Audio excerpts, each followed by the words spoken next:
my take on the KZN property market, especially the coastal areas, which would be Umhlanga, Durban, Umhloti, and further north, is at the moment we're in a growth phase.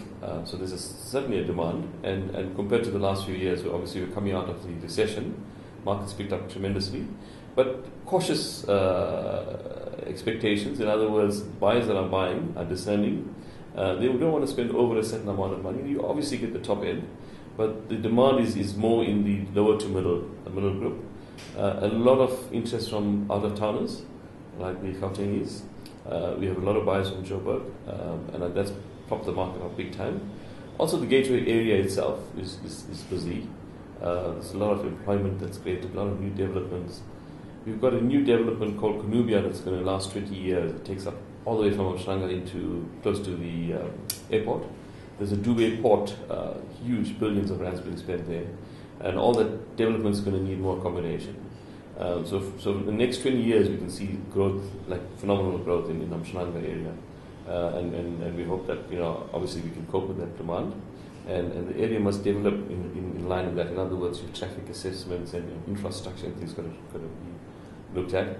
And then just commenting about the difference, I think, between KZN and Cape Town and Johannesburg.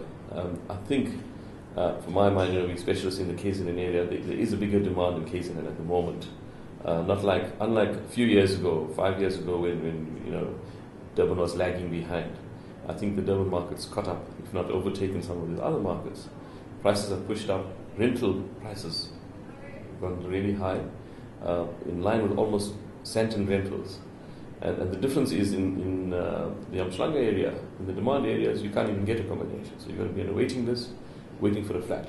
And that's obviously pushed the investors to buy more flats, and obviously helped us as developers. Holiday homes, great in certain areas, great in Umhlanga, Bellito, Umhloti, that whole stretch, because once again you get the guys coming down from Joburg, looking for apartments. And it's not only on holidays, they come down on a weekend, on a Friday, go back on a Sunday. Hospitality, I'm also involved in the hospitality industry. We've created a few hotels around Umhlanga. And one of them is a self-catered hotel. Obviously appeals to the holiday makers. And we almost guarantee to be full every weekend now, showing you the sort of exodus from the outlying areas, even Richards Bay, the interior, or St. Lucia, all those places coming down, migrating to Durban over the weekends, because there's always something happening in Durban. Beach is always there, and it's tremendous. I mean, it's great to be part of that.